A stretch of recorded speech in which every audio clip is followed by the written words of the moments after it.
The notification tone on Sophie's phone chimed as she balanced her 10-month-old daughter Lily on her hip, trying to sort through yet another stack of past-due bills. Her stomach knotted as she calculated how many extra shifts she'd need to cover rent this month. The email subject line made her pause. Exclusive catering opportunity. One night, $2,000.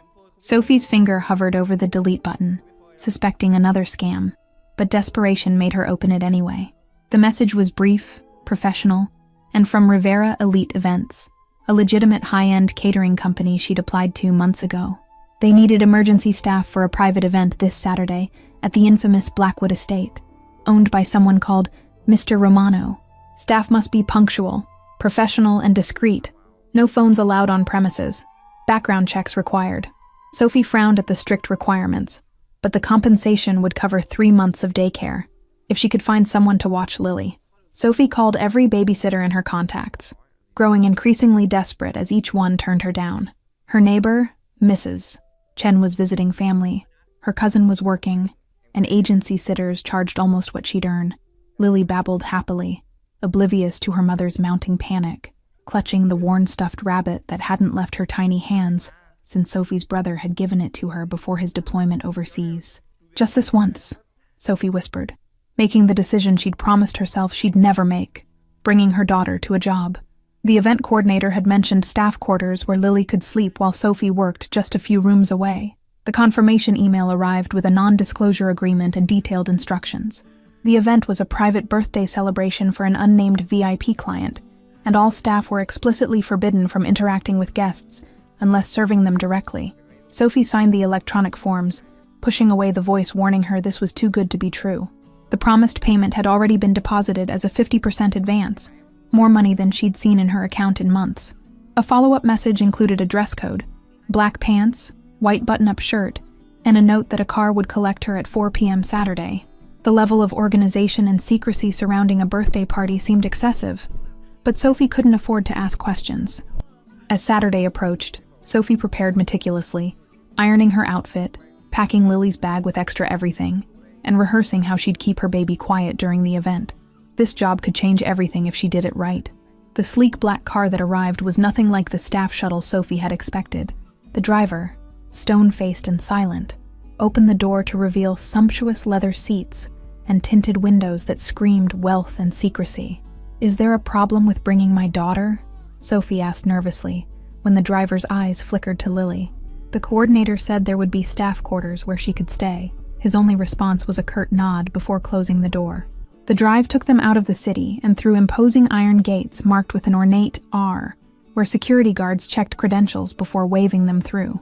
Sophie glimpsed manicured gardens stretching into the distance, and a mansion that looked more like a fortress. Staff entrance was through a discreet side door, where an efficiently cold woman in a tailored suit checked Sophie's ID and pointed her to a small but luxurious room. "You can leave your child here. The monitor connects to this earpiece. You'll be serving champagne on the terrace in 30 minutes. Sophie reluctantly settled Lily in the provided portable crib, surprised by the thoughtfulness of the setup, complete with baby monitor, changing table, and even Lily's favorite brand of formula. Someone had done their homework, which was both impressive and unsettling. The ballroom where the party was being held glittered with crystal chandeliers and flowers that probably cost more than Sophie's monthly salary. Guests in couture gowns and bespoke suits mingled, their combined net worth likely exceeding the GDP of small nations. Sophie moved through the crowd with practiced invisibility, offering champagne flutes from her silver tray, while keeping one ear tuned to the baby monitor. The earpiece remained reassuringly silent as Lily continued her nap in the staff quarters. Every server had been assigned specific zones, and Sophie noticed her area seemed deliberately centered around a particular group. Distinguished-looking men in expensive suits, who spoke in hushed tones that fell silent whenever she approached. The birthday celebrant had yet to make an appearance, though Sophie overheard whispers about the boss and Mr. Romano, with tones of reverence and fear. She kept her eyes down, remembering the strict instructions against engaging with guests. Just as Sophie turned to replenish her tray, the room's energy shifted palpably. Conversations halted, and all eyes turned toward the main entrance where a man now stood, tall, imposing, radiating authority without saying a word. Dominic Romano surveyed his domain with piercing dark eyes that missed nothing, nodding almost imperceptibly as guests rushed to pay their respects. When those eyes locked with Sophie's across the crowded room, a jolt of recognition hit her with physical force. At that exact moment, the baby monitor in Sophie's ear erupted with Lily's frightened wails. The champagne flutes on her tray rattled as dizziness washed over her, the room spinning wildly as she fought to stay conscious, and failed. Sophie's consciousness returned slowly, sensations filtering in one by one, silk sheets beneath her fingertips, the scent of expensive cologne, and sunlight streaming through unfamiliar windows. This wasn't her cramped apartment with its secondhand furniture and perpetually dripping faucet. Memory flooded back in disjointed flashes, champagne flutes, glittering chandeliers, a pair of dark eyes that seemed to see right through her. She bolted upright, heart hammering against her ribs as one thought eclipsed all others. Lily. "My baby," Sophie gasped, throwing back the covers of the enormous four-poster bed. Her server's uniform had been replaced with a silk nightgown she'd never seen before, raising alarming questions about who had changed her clothes while she was unconscious. The bedroom door swung open before she could reach it, revealing a stern-faced woman in a maid's uniform. "Mr. Romano requests your presence in the main parlor," she stated flatly, as if Sophie's panic was an inconvenience rather than a mother's terror. "Where is my daughter?" Sophie demanded, her voice rising with desperation. "I'm not going anywhere until I see Lily." The maid's expression didn't change as she gestured toward the door with cold efficiency. Sophie pushed past her, barefoot and frantic, following the sound of a familiar laugh that echoed down the hallway. The giggles led her to an open doorway that revealed a sunlit room filled with more toys than a department store. In the center sat Lily, happily stacking colorful blocks under the watchful eye of a man whose presence commanded the room, even while seated on the floor, in what was clearly a bespoke suit. Dominic Romano looked up, his expression unreadable, as his eyes locked with Sophie's. "Mine now," he said quietly, placing a protective hand on Lily's back. The simple phrase carried the weight of an irrevocable decision, rather than the opening of a negotiation. Sophie's legs nearly buckled beneath her, as rage and terror warred for dominance. "You can't just take someone's child," she whispered, voice shaking with the effort of controlling her volume to avoid frightening Lily. "I already have," he replied, his tone conversational as he helped Lily balance another block on her tower. "And legally, at that. The paperwork giving me temporary guardianship was among those you signed yesterday." Sophie's mind raced through the documents she'd hastily approved, remembering fine print she'd skimmed in her desperation for the advance payment. "That's not possible," she insisted, though doubt gnawed at her certainty. "You'll find I rarely deal in impossibilities, Ms. Collins," Romano said, rising smoothly to his feet without disturbing Lily's construction. "Only inevitabilities." The marble floor felt cold beneath Sophie's bare feet as she stood frozen in the doorway, calculating her options. The distance to Lily, the likelihood of reaching her before Romano could react, the unknown number of staff members who might intercept them before they reached an exit. "Your confusion is understandable," Romano continued, moving to a sideboard where he poured himself a glass of amber liquid. "Perhaps reviewing our connection will clarify matters." He gestured to a leather portfolio on a nearby table, which Sophie cautiously approached and opened. Inside were photographs, dozens of them, showing her brother Michael in military uniform standing beside Romano, both younger, both smiling with the easy camaraderie of men who trusted each other with their lives. "Michael saved my life in Kandahar," Romano explained, watching her reaction closely. "He extracted my team when no one else would attempt the rescue. Before he died, he made me promise to look after his family, you and Lily." Sophie's fingers trembled as she touched the images, memories of her brother's vague references to a friend with resources suddenly taking on new meaning. "He never told me who you were," she whispered, trying to reconcile this information with the man before her. "Your brother understood discretion," Romano replied, his voice softening slightly. "He knew my position made open association dangerous for those I care about." Sophie finally looked up from the photos, studying the man who claimed this connection to her brother. "And what position is that exactly?" she asked, already suspecting the answer from the whispers she'd overheard at the party. Romano's smile didn't reach his eyes. "Let's say I manage certain business interests that operate in regulatory gray areas. My associates call me Il Protettore, the protector." The euphemism might have been amusing if not for the deadly seriousness with which he delivered it. "So, you're a criminal?" Sophie challenged, her her fear gradually being replaced by indignation. "And you think that gives you the right to trick me? To take my daughter?" "I think Michael's death gives me an obligation," Romano corrected, his tone hardening slightly. "One I've neglected for too long while having you watched from a distance. Your eviction notice last week forced my hand." Sophie felt the blood drain from her face. The letter had arrived just days ago. How could he possibly know about it, unless he'd been monitoring her life closely? The invasion of privacy was as disturbing as the abduction. "This arrangement is temporary," Romano continued, glancing at Lily, who was now happily examining a stuffed elephant larger than herself, "until you're properly established with suitable housing and sustainable income.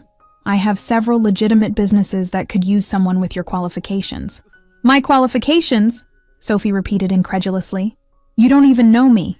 She backed away from the portfolio, needing distance from the evidence of a connection she hadn't known existed. Romano crossed to an elegant desk and retrieved another file, this one considerably thicker than the first. "Bachelor's degree in business administration, minor in hospitality management.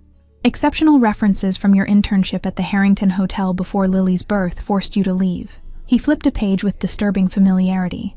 "Your student loans total $87,000. You've been working 3 part-time jobs since Michael's death covered his share of your mother's hospice care." The clinical recitation of her life's struggles hit Sophie like physical blows. "Stop," she commanded, surprised when he actually complied. "This isn't protection. It's stalking. Protection requires information," Romano countered, closing the file. "I've respected your independence as long as possible, but your situation has become untenable. Michael would never forgive me for allowing his niece to live in such precarious circumstances."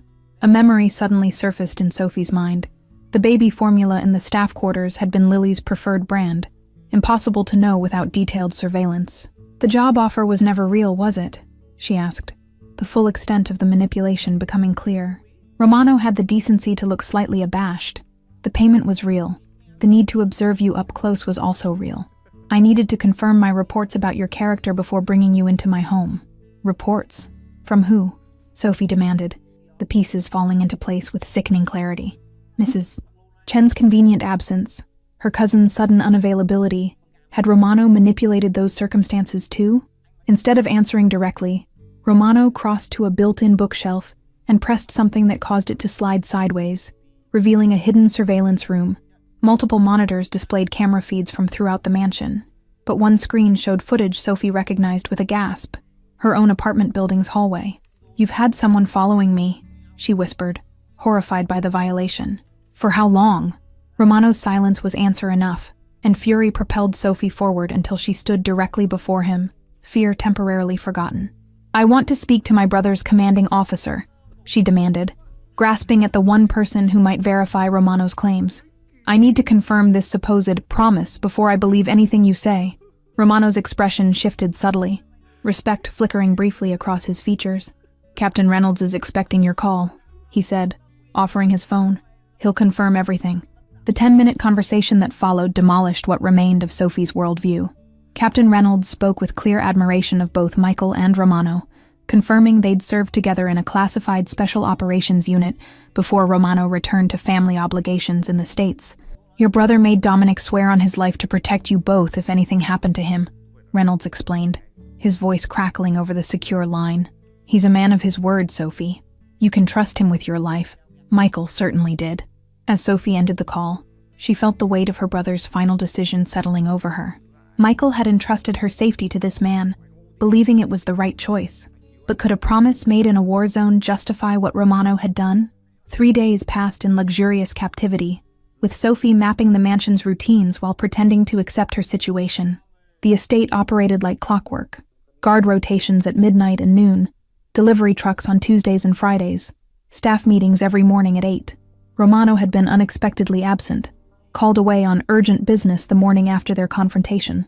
This temporary reprieve gave Sophie the space to plan, watching and waiting for the perfect opportunity while spending her days with Lily in the lavish nursery. The security system was sophisticated but not infallible. Sophie had noticed the east garden door remained unlocked for exactly 7 minutes during the gardener's morning routine.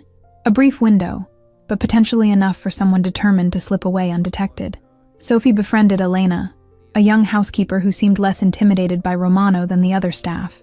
Through careful conversations, she learned that Elena's brother worked as a taxi driver who sometimes picked up staff from the mansion's service entrance. "He could take you into the city for a reasonable fee," Elena had offered innocently, unaware of Sophie's true intentions, "if you ever need to run errands while Mr. Romano is away." Sophie memorized the phone number Elena provided, waiting until Wednesday night, when security would be focused on the weekly wine delivery. The mansion's landline in the library would be her only chance to make the call without surveillance. At precisely 10:43 p.m., she slipped from her bedroom with Lily bundled against her chest, a small bag of essentials hidden under the baby's blanket. The hallway stretched empty before her, dimmed lights casting long shadows across the marble floor. The library door creaked slightly as Sophie eased it open, heart hammering so loudly she feared it would wake Lily. 3 quick strides brought her to the antique desk where the phone sat like a beacon of freedom. Elena's brother answered on the second ring, confirming he could meet her at the service gate in 20 minutes. Sophie replaced the receiver with trembling fingers, turning to find the library no longer empty. Going somewhere? Romano's security chief Marco stood in the doorway, arms crossed over his chest. His expression revealed nothing, but the phone in his hand suggested he'd already alerted his employer. "Just looking for a book to help Lily sleep," Sophie lied, clutching her daughter closer. "She's been fussy tonight." The practiced excuse sounded hollow even to her own ears, as Marco's impassive gaze dropped to the bag partially visible beneath Lily's blanket. "Your loyalty to Elena is misplaced," Romano said hours later, after Marco had escorted Sophie back to her suite. He sat across from her in the sitting room adjoining her bedroom, where Lily now slept peacefully, unaware of her mother's failed escape attempt. Dawn was breaking outside the windows, painting the sky in watercolor streaks of pink and gold that belied the tension filling the room. Romano looked exhausted, his usual immaculate appearance slightly rumpled, as though he'd traveled through the night to return after receiving Marco's call. "She was following my instructions," he continued, watching Sophie's expression shift from defiance to confusion. "Testing your resourcefulness, your determination to protect your daughter at any cost." Sophie's anger flared hot and immediate. "You set me up? Made me think I had a chance to escape just to see what I would do?" The cruelty of such manipulation seemed excessive even for a man who had orchestrated her abduction. Romano leaned forward, elbows on his knees, hands clasped before him. "I needed to be certain of your character before making my final offer." His voice had lost its usual commanding edge, replaced by something that sounded almost like vulnerability. "I don't want any more of your offers," Sophie spat, wrapping her arms around herself as though the gesture could provide protection from whatever was coming next. "I just want to leave with my daughter." Romano nodded as though he'd expected nothing less. What if leaving with Lily included a new identity, a house in any city of your choosing, a trust fund for her education, and enough money to ensure you never need work again unless you choose to? Sophie's retort died on her lips, suspicion replacing anger. "Why would you do that?" she asked, eyes narrowing. "What could possibly be worth that level of generosity to someone you barely know?" "Because you're exactly the person Michael described," Romano replied, reaching into his jacket to withdraw a folded letter that showed signs of frequent handling. "The letter he left in case of his death describes you as fiercely protective, stubbornly independent, and incapable of being bought." He placed the letter on the table between them, Michael's familiar handwriting visible even from where Sophie sat. "Read it," Romano encouraged, sliding it toward her. "Then you'll understand why I need someone exactly like you." Sophie hesitantly took the letter, her brother's words blurring through unshed tears as she read his final message, his love for her and Lily, his trust in Romano, and most surprisingly, his hope that she might someday help his friend find what he called a life beyond the family business. "I don't understand," Sophie said, looking up from the letter in confusion. "What does this have to do with your proposition?" Romano pinched the bridge of his nose, revealing a momentary glimpse of the weight he carried. "There are rumors of an impending RICO investigation targeting our entire operation, which means federal protection for anyone willing to testify against me. In my world, leaving my son without clear protection is tantamount to signing his death warrant," Romano continued, his voice dropping to barely above a whisper. "My enemies would use him as leverage or eliminate him entirely to prevent any future claims to my territory." Sophie felt a chill run down her spine at the casual way he discussed these horrifying possibilities. The contrast between his cold assessment and the obvious love for his son created a dissonance she couldn't quite reconcile. "Alessandro's mother was not involved in my business. She was a concert pianist I met in Milan," Romano added, a softness creeping into his expression. She made me promise before she died that he would have choices she and I never had. I have a son, Romano stated simply, the words hanging in the air between them. A 10-year-old boy whose mother died in childbirth, who has known nothing but the shadows of my world, who needs a path different from mine. You want me to raise your son? Sophie asked incredulously, the pieces finally falling into place. That's why you brought me here. To be what, his nanny? His governess? Romano shook his head, his expression more serious than she'd yet seen it. I want you to be his guardian if anything happens to me, which is increasingly likely given certain recent business developments. He stood and crossed to the window, silhouetted against the brightening sky. The FBI has an informant in my organization. My rivals sense weakness. My lieutenants grow restless. I need to know Alessandro will be protected by someone who can't be bought or intimidated. Sophie struggled to process this unexpected revelation, the magnitude of what he was asking. You don't even know if I'm good with older children. Lily is still a baby. It's completely different. I've watched you with my staff's children during the garden party yesterday, Romano countered. You connected with each of them instantly, even the troubled 12-year-old who hasn't spoken to an adult in months. The memory of the sullen boy who had gradually opened up to her during the afternoon flashed through Sophie's mind. She hadn't realized Romano had been observing their interaction from his study window. Alessandro needs someone who sees him as a child first, not the heir to an empire, Romano continued, his voice softening. Someone who will guide him toward a legitimate future, rather than the path I inherited. There's a compound in Vermont, Romano explained, pulling up blueprints on the tablet. Remote, self-sufficient, with security systems that would rival most military installations, yet appearing to neighbors as nothing more extraordinary than a private estate.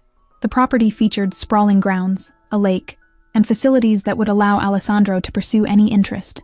Music studios, athletic fields, workshops, and a library that made Sophie's heart skip a beat. It was a gilded cage, but a cage nonetheless. I've established shell corporations and trust funds that can never be traced back to me, he continued, scrolling through documents that represented years of careful planning. Your background in business administration would be essential for managing these assets. Sophie's mind raced with possibilities she'd never considered, raising 2 children in luxury and safety, but always looking over her shoulder, always wondering when the past might catch up to them. Was this truly better than the struggle she knew? You should know there's a time limit to consider, Romano added, his tone regaining its businesslike edge. My sources tell me the FBI plans to move within 6 weeks, which means our window for establishing Alessandro's new guardian situation, with or without you, closes rapidly. He returned to his seat, retrieving a tablet from the side table and sliding it toward Sophie. On the screen was a photo of a solemn-faced boy with his father's eyes, but a gentleness to his features that Romano's lacked. He's currently at a boarding school in Switzerland under an assumed name for his protection, Romano explained. He comes home only 3 times a year, and each time I see him pulling further away from me, becoming more isolated. Sophie touched the screen gently, something in the boy's expression tugging at her heart. If I agree to this arrangement, I'd want complete authority over his upbringing, she said, surprising herself with the condition. No interference from your organization. Romano nodded without hesitation. That's precisely what I want. Someone who will stand up to me when necessary, who will put his well-being above my wishes or business concerns. And Lily? Sophie pressed, needing absolute clarity. She would remain with me, under the same protections? We would never be separated? You and Lily would be family, Romano stated with finality, protected as such by all the resources at my disposal, with or without my continued existence. Sophie took a deep breath, weighing the impossible choice before her. I need to meet Alessandro first, she said finally, before I make any decisions. I need to know if he and I could form a genuine connection. Already arranged, Romano replied, checking his watch.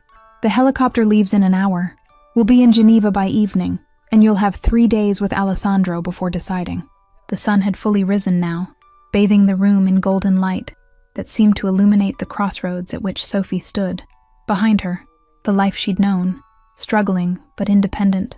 Ahead, a future entangled with a dangerous man and his vulnerable son. This isn't what Michael would have wanted for me, Sophie said softly, looking down at his letter once more. Getting involved with your world, the risks that come with it. Romano's expression softened for the first time since she'd met him. Michael wanted you safe, happy, and able to provide for Lily. Beyond that, He trusted your judgment more than anyone's, including mine. As if summoned by the mention of her name, Lily's babbling came through the monitor on the side table. Sophie rose automatically, her motherly instincts overriding all other concerns. "I'll think about it during the flight," she said, moving toward the bedroom where her daughter waited. Romano remained seated, watching her with an expression that had shifted from commanding to hopeful. "That's all I ask," he said quietly. The mask of the untouchable Mafia boss temporarily set aside to reveal something surprisingly human beneath. Thank you all for following this story. If you enjoyed it, please write in the comments where you're watching from, and don't forget to like, subscribe, and share this video, as your support is what keeps me creating content here. What do you think Sophie will decide? Let me know your predictions below.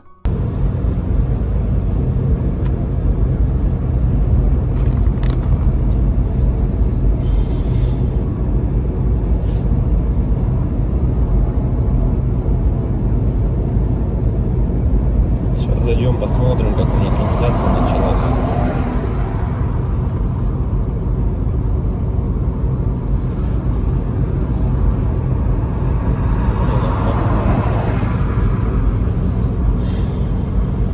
Если вот рассматривать, я говорю, задумываясь о том, что прожитые типа 30 лет, так смотришь на многих людей, которые сейчас, соответственно, живут, которым в районе 30, которые уже потеряли вообще вкус к жизни, да, радость какую-то от жизни. Таких, причем, кстати, становится все больше и больше. Мне кажется, этот средний возраст, когда говорили, что начинается вот этот кризис среднего возраста, он тоже сместился, как и говорят, что сейчас люди, в принципе, быстрее взрослеют, быстрее осмысливают все, да, почему-то это всегда все в плохом больше ключе на самом деле, да, вот что сейчас дети, к примеру, быстрее взрослеют, вот, и мне кажется, кризис вот этот среднего возраста, он, наверное, тоже сместился. И вот я думаю, что он сместился где-то в районе 30 лет. Опять-таки, это тоже не со всеми, наверное, связано. И у всех людей так, все люди разные. И как-то приходишь к той мысли о том, что помимо того, что люди сами по себе стали такие вот, наверное, депрессивные, да, времена такие сложные, да, вот это вот еще извне много каких вещей случается, на данный момент, которые людям усугубляют эту ситуацию на самом деле, вот этой депрессии, вот этих кризисов, да, каких-то переходных моментов в жизни. И непонятно, если конец этому всему, да, наступает для людей потом белая полоса в жизни, или они не могут выбраться из нее.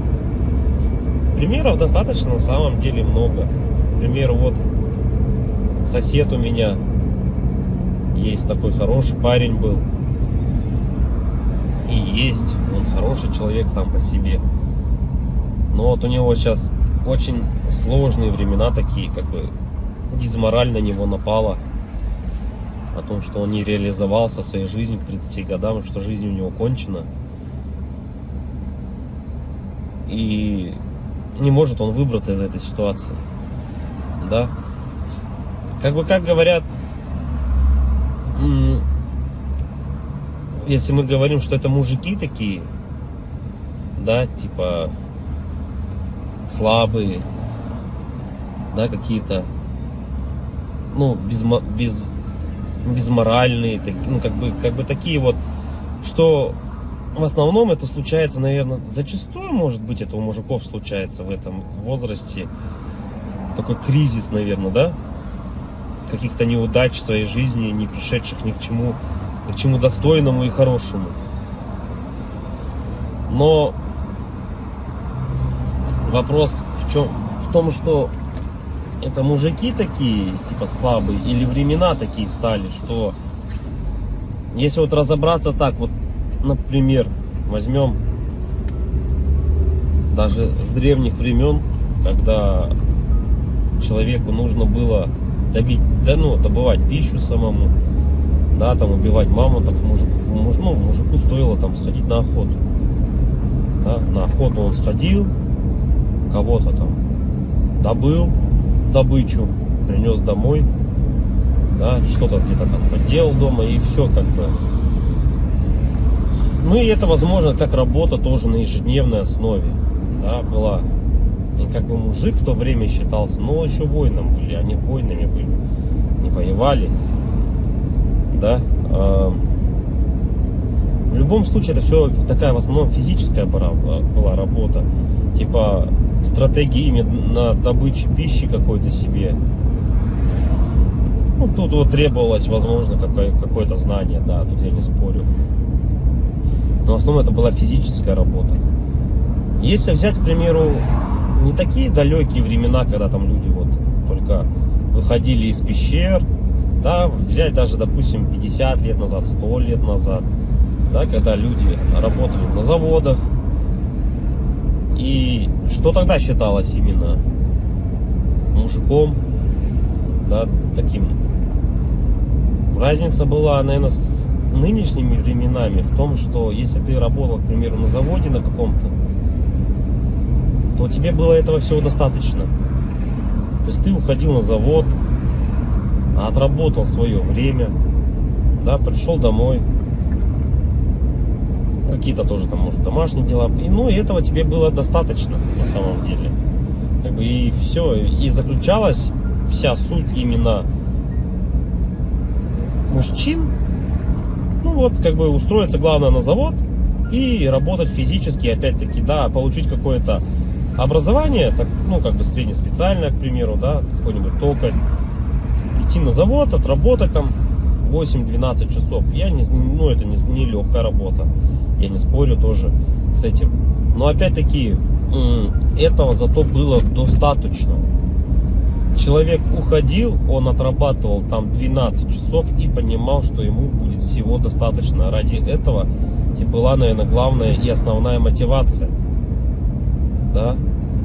И если перенесемся мы, наверное, в наше время уже, сейчас, на данный момент, то есть люди просто не знают на самом деле, как заработать.